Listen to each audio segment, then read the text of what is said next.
जय श्री कृष्ण। श्रीनाथ जी चरित्रामृत में आज हम सुनेंगे श्री गोविंद स्वामी से अष्ट सखा श्री गोविंदास बनने की वार्ता का भाग 5 और 6। जैसी आज्ञा बाबा। महावन गोकुल से कितना दूर है, आज ही आपकी इच्छा पूरी होगी। श्रीनाथ जी की नित्य सेवा पूरी कर श्री गुसाई जी तेजी से गोकुल की ओर रवाना हुए। वीणा का नाम सुनते ही उनके मन में बचपन की स्मृतियां जाग उठी। ललित कलाओं के प्रेमी और पारखी श्री गुसाई जी ने बहुत कम आयु में ही अनेक कलाओं में निपुणता प्राप्त कर ली थी। उनमें से एक कला वीणा वादन की भी थी। एक बार जब वे अपने निवास स्थान के बाहर नदी के किनारे घने वृक्षों के बीच वीणा बजा रहे थे, तभी उनके पिताश्री आचार्य श्री वल्लभ ने स्नेहपूर्वक उन्हें रोका था और समझाया था, सेवा में लंबे नाखून नहीं चल सकते और वीणा वादन के लिए लंबे नाखून आवश्यक है। यह प्रसंग उन्हें याद आया और उसी दिन से उन्होंने अपनी इच्छा से वीणा वादन का त्याग कर दिया था। आज उसी वीणा का नाम सुनकर और श्रीनाथ जी की आज्ञा का पालन करने के लिए श्री गुसाई जी अत्यंत उत्सुक हो उठे। ढलती दोपहर में महावन के पिता पुत्री तक श्री गुसाई जी का संदेश पहुंच गया।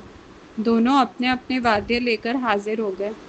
श्री गुसाई जी ने उन्हें स्नान कराकर नाम और आत्मसमर्पण करवाया और कहा, अपनी कला के माध्यम से निज सेवित स्वरूप श्री नवनीत प्रिय जी को प्रसन्न करो। दोनों ने मन लगाकर मृदंग और वीणा बजाई और गोविंद दास ने उनके साथ मधुर कीर्तन गाए। तीनों नवागत कलाकारों ने अपनी अपनी कला को चरम सीमा तक पहुंचा दिया। श्री नवनीत प्रिय जी और श्री गुसाई जी भाव विभोर होकर झूम उठे। श्री गुसाई जी के मन में कृतज्ञता उमड़ पड़ी। श्री गोवर्धन धरण की कृपा की वर्षा पर वे स्वयं को न्यौछावर करने लगे।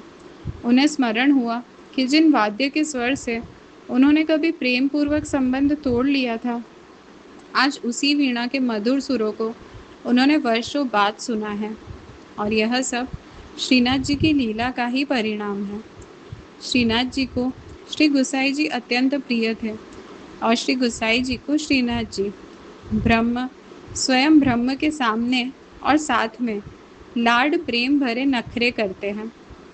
उस दिन से श्री गुसाई जी ने पिता पुत्री दोनों को गोविंद दास की संगति में रखा और उन्हें श्री नवनीत प्रिय जी की कीर्तन सेवा में सम्मिलित कर लिया।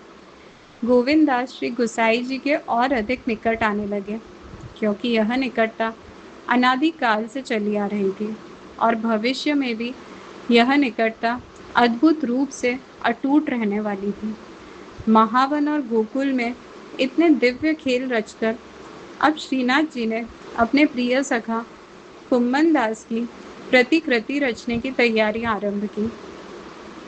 यह इसलिए नहीं कि कुम्मन दास से उनका मन भर गया था, बल्कि इसलिए कि कुम्मन दास का मन सदा भरा रहे और भक्त की अलौकिक इच्छा पूर्ण करने के लिए नाटक का एक नया अंक प्रारंभ हुआ। जय श्री कृष्ण।